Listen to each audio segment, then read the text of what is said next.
I don't know. There's a whole dope documentary called AmandaLand, Apartheid in 4-Part Harmony, that speaks about the music's role in the fight against apartheid. And they speak about it from the point of view of not just like the performers, like people like Hugh Masekela and Miriam Makeba. They also speak about it from just like the kids in the streets. And they would really be in there. Like, what's the note? Everybody know they note. I don't understand this. Everybody know they note. At some early age, they were told, you a baritone. So you should always know wherever we at, that's you better know where that baritone note is. And now there's a song called Kill the Boer, okay? That Julius Malema was singing.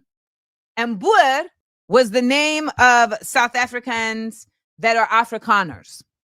And there was a song called Kill the Boer that folks used to sing at the protests. And you know, they be like, oh my God, they talk about Kill the Boer. Because ultimately, they're thinking it's, you know, literal because they be killing South Africans literally. When in their actuality, just like From the River to the Sea is not about killing Jews and it's not about killing Israelis. From the River to the Sea is about reclaiming the land outside of the oppression of apartheid. That's what that's about. I don't want to see people dying for no reason. What I want to see is these concepts, these ideologies of harm be smote from the earth. And so Kill the Boer is that. We don't want Afrikaner power here. Kill that power. And so now, y'all, the South African cheering, they on the TikToks.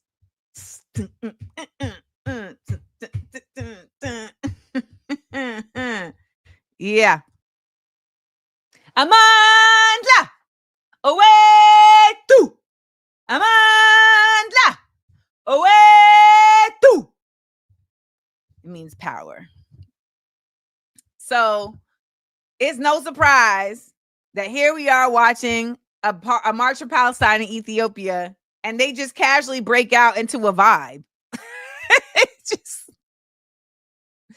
just casually breaking out into a vibe. Let's watch it one more time. Abuja canza muje. Freedom for Palestine. Mukoro azalimai. Freedom for Palestine. Freedom for Palestine. We are all. We are all Palestine. We are all.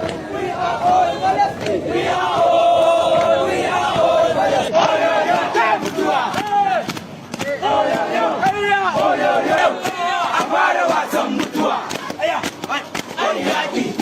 Yaki. Yaki. I'm really over here trying to find some examples like on the spot to show you.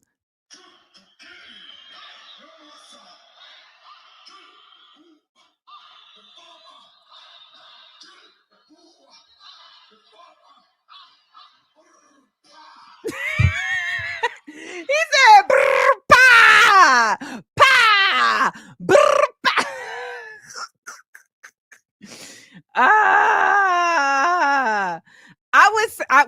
I really want to try and find this other one. So when I say though that don't nobody protest, like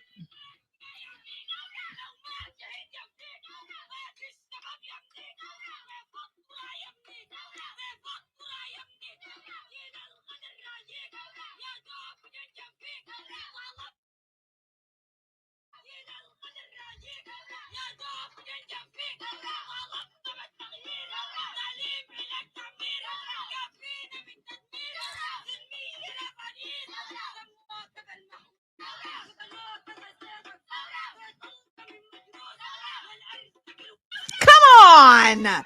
That's Sudan. That's Sudan. So we done seen Ethiopia, Sudan, South Africa. Come on.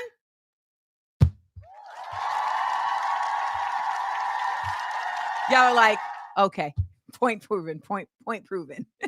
Like, we don't be doing that at our joints. We need to be doing that at our joints. I've been saying this. If we can electric slide and if we can boots on the ground, then that is what we should be doing. That is what we should be doing in our streets. Why aren't we doing that? Yes, the black finger point to avoid passion is universal. Absolutely. Yes. She said, I don't even know what she was saying, but when she hit you with that, like she hit you with that. She hit you with that. So my point has been proven. Yes, we agree. Don't nobody protest like they do on the continent.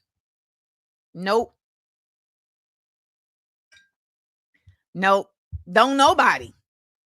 So shout out to the people of the motherland, because the rhythm is so deep within you that it never leaves you in any situation. So we're going to change the vibe up a little bit, because we need to pay respects. And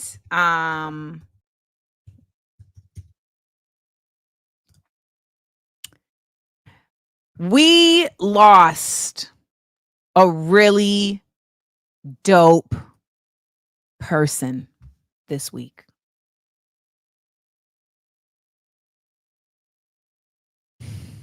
We lost a really dope person this week. So Sacha Jenkins is a journalist, documentarian, a writer, a hip hop head. And he lost a fight with MS this week. And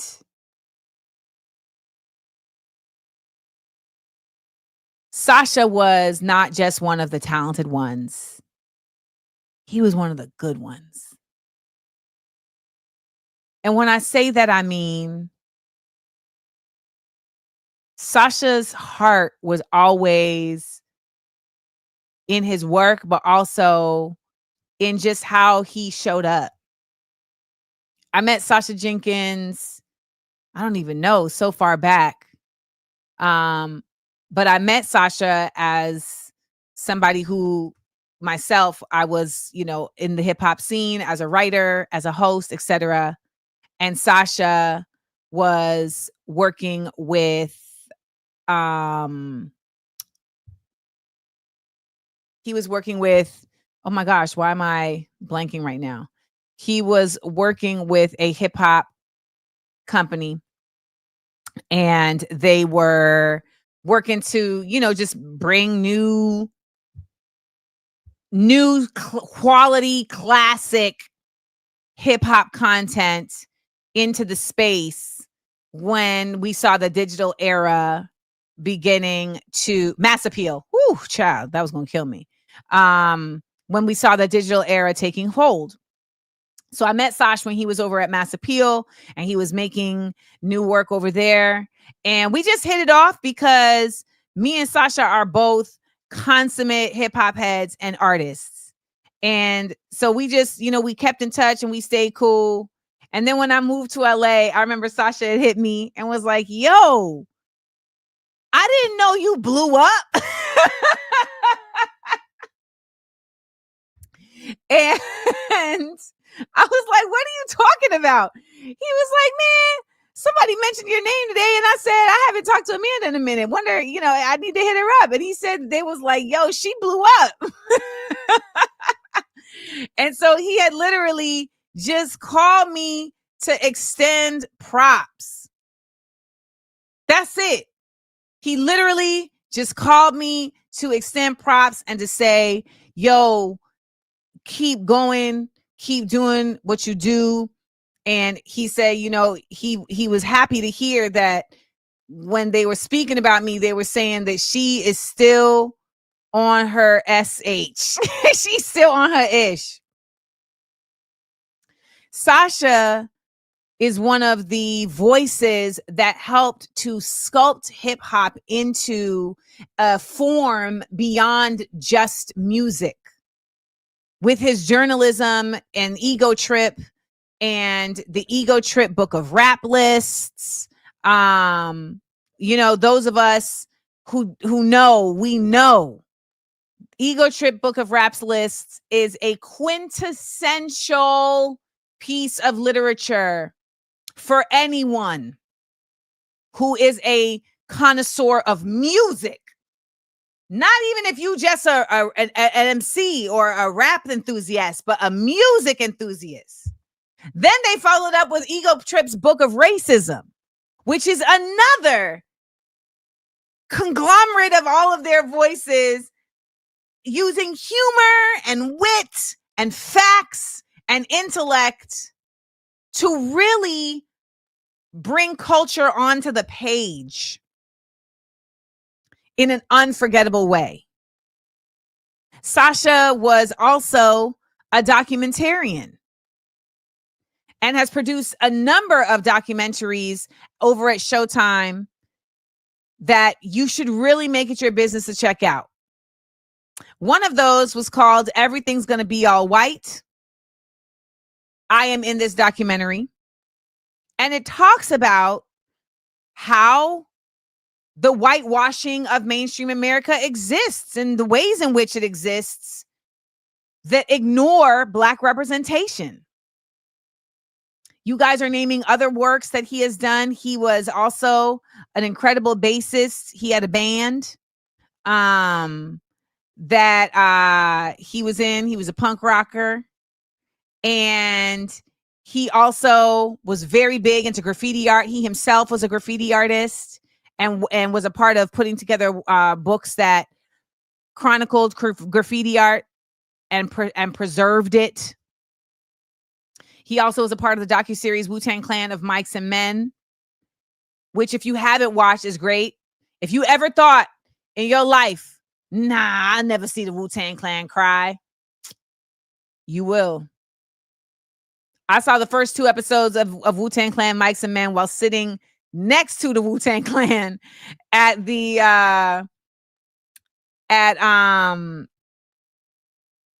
oh my gosh. When I tell you I can't remember things anymore, it's so irritating. At Sundance Film Festival. And I was like, Ghost, you crying? Crazy. Crazy.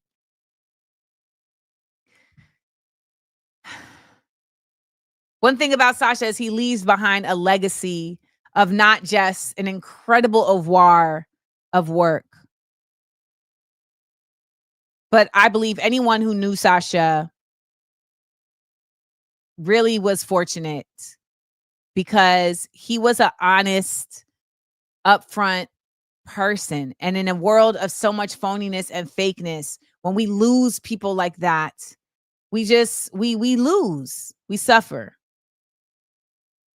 For a moment there, Sasha and I would meet every month to talk about on Zoom, figuring out a documentary to do together. And I just wasn't inspired by the business of things. So it ended up never really happening. But what did end up happening was I got to know Sasha better.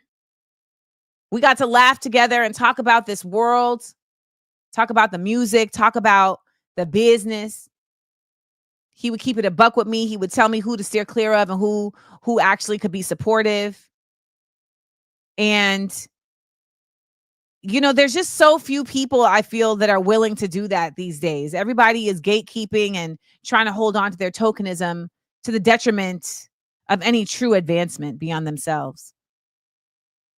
So I just wanted to take a moment to honor Sacha Jenkins and to encourage you all to go watch his work and read his work, to lift him up. And it just feels like we end up losing the good ones while the trash ones stick around so much longer. And if you're like me, you be feeling like you're in that movie, The Leftovers, because you be like, Okay, well, why are the good ones going, but I'm still here? What am I supposed to do here? Why am I still here if the good ones is going? Because I'm not a bad one. So what's my role? And so then I just make it my business to try to do my best to be an ancestor on earth and continue to lift up ancestors like Sasha, who have gone to the beyond and whose energy will continue to lift us up. So rest in peace to Sacha Jenkins.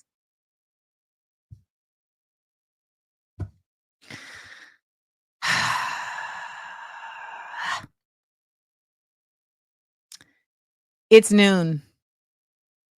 I keep saying we're going to talk about the show forever. And then I never get to it. So I promise that tomorrow I'm going to talk about the show forever because the sun is out and it's not going to be out for the rest of the week. So I need to go grab up any little bit of it that I can to hold me down for the rest of the week. So we're going to call it a day today here at Views from AmandaLand.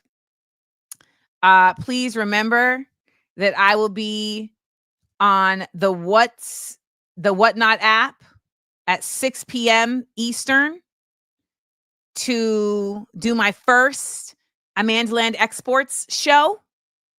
And I'll be talking about the Ancestor calling cards as well as other items. But as you know, it's like it's art.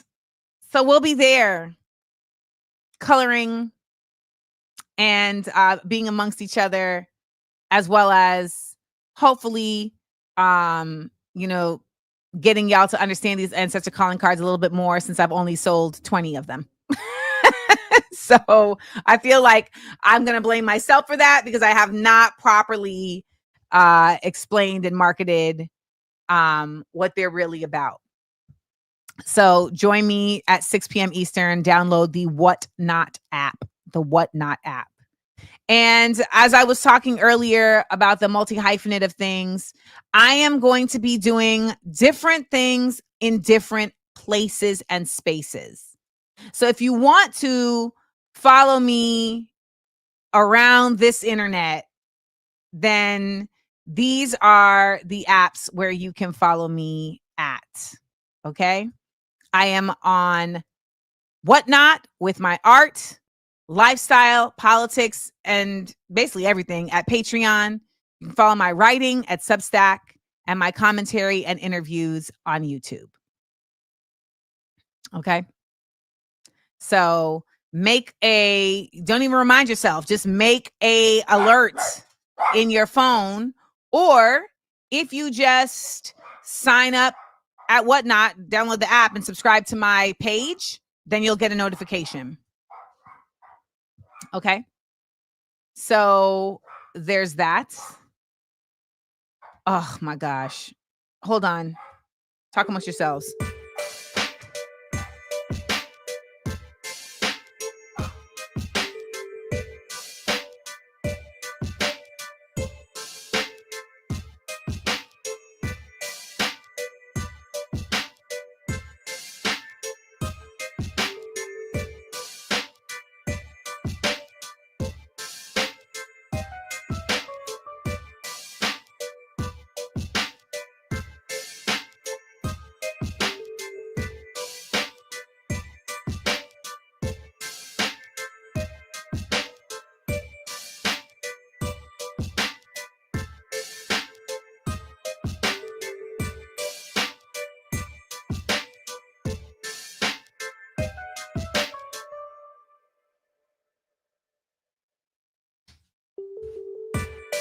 They just delivered my garden. They just delivered my garden. They just delivered my garden. They just delivered my garden. This episode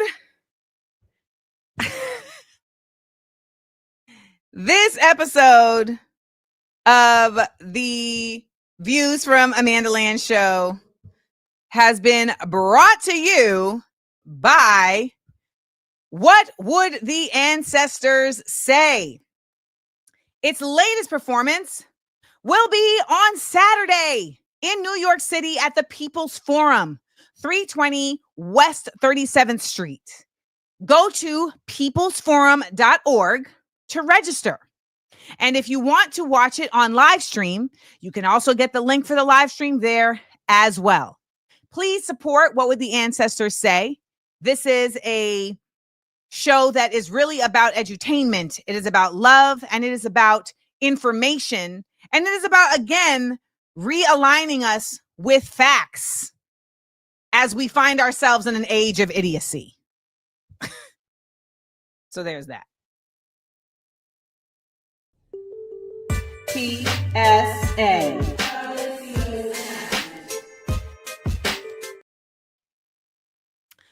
I'm trying to figure out why so many folks are so set bent on being a Democrat. And it must mean that you still just want to believe that this place is for you, which is odd to me because I don't understand how you could believe that when it's never been that. But I see people bending over backwards because they feel like they need to support Democrats if they want to be representative of civic duties. And the way that you have to lie to yourself at this point to support something that has never been grounded in you is called cognitive dissonance. And so when I see folks on this internet, particularly Black folks, that are continuing to align themselves with being a Democrat, I see people that are also lying to themselves to be a Democrat. Jordy, there is no reason that you should feel like you have to continue doing this. So I hope to set you free. I hope that you will allow yourself to consider something else. I hope that you will open your mind to realizing that anything that you've been told by this government was bad is probably worth looking into. And that consists of socialism, communism, liberation, radicalism, any of that that you have been told is a problem. You need to ask yourself, it's a problem for who? It is a problem for who? Because it's a problem for them, for you to know that them are the problem. So I hope that you guys will work harder to extricate yourself from the chokehold that it has on you. Read the Communist Manifesto. Just read it. It's not long. Read it and ask yourself, okay, does this make sense? And then you ask yourself, why hasn't this quote unquote worked? Okay? That's one of the things I want you to do for yourself. And Lester just made a great point. The systems sometimes aren't the problem, but the leaders of them. 1,000,000,000%. Yeah. So break free of that Democrat chokehold, y'all. You having to really you're doing yourself a disservice by continuing to uplift it and uphold it. Ain't you tired? PSA.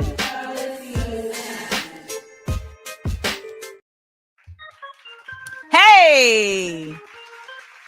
Big Spazula asked Jordy like Jordy LaForge. That is correct. Jordy like Jordy LaForge. Where's my Jordy LaForge? Is he up here? He's up here somewhere. Yes, and they both have vision impairment. Because Geordie has one eye. So yes, he is Geordie LaForge of the Starship Enterprise. How's everybody? I hope you had a great day. Welcome to another week in the madness. I know yesterday was a day off for some folks, but here we are. We're still here. Remember, I will be taking all of July off, but I will be giving you all an assignment. And even if you only want to subscribe to Patreon for 1 month, it's $5, but I will have content that will be posting on Patreon. And so that, you know, that can be a way for you to check that out. 1 month, $5. And you're going to get content all month. And what else? Again, go to peoplesforum.org to register for What Would the Ancestors Say? And I want to thank everybody who gave a super today. Thank you. I love an apple, John C. I love an apple. Sarah, thank you so much. Big Spazula, that was a great question. And Sonia, thank you so much. So shout out to everybody who gave us a super for the show today. We got a show tomorrow where I will be talking about forever. And also, I'll be posting to my Substack a piece as well. I got a lot of work to do, and I'm excited about that work. You know, I was kind of falling into this... I don't know what it was, but I was just falling into this like mindset where I was forgetting about my gratitude for being here, my gratitude for knowing what I'm here to do. And I've really had to change my mindset and remember to find joy in all the little things. And in the Korean show, When Life Gives You Tangerines, the lead character talks about like she's made every part of her day a place for joy. And that can be really, really difficult. And then it can also be a real blessing if you can figure out how to do it. So I've been trying to really figure out how to do it. And you all make it even easier. So I want to wish y'all a great rest of the day. And I'll hopefully see you later on the Whatnot app for the first ever AmandaLand export show. Go easy on me, y'all, because again, remember, it's my first one. So I may not really know what I'm doing. Okay. 30 seconds of stillness.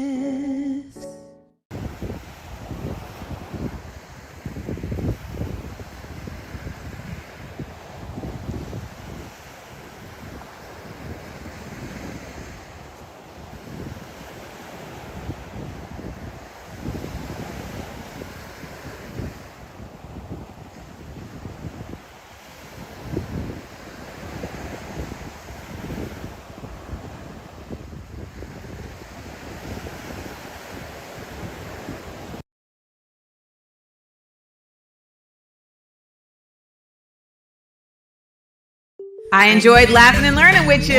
Please make sure to like, comment, and subscribe. And tell your friends. Also, listen to the podcast. It's available everywhere pods are casted. Listen ad-free by subscribing to Patreon Amanda Seals. Come on and join the Seal Squad. Views from AmandaLand. Live 10 a.m. Eastern, Monday through Wednesday, with content on Thursday and Friday at YouTube Amanda Seals TV. Smart, funny, and...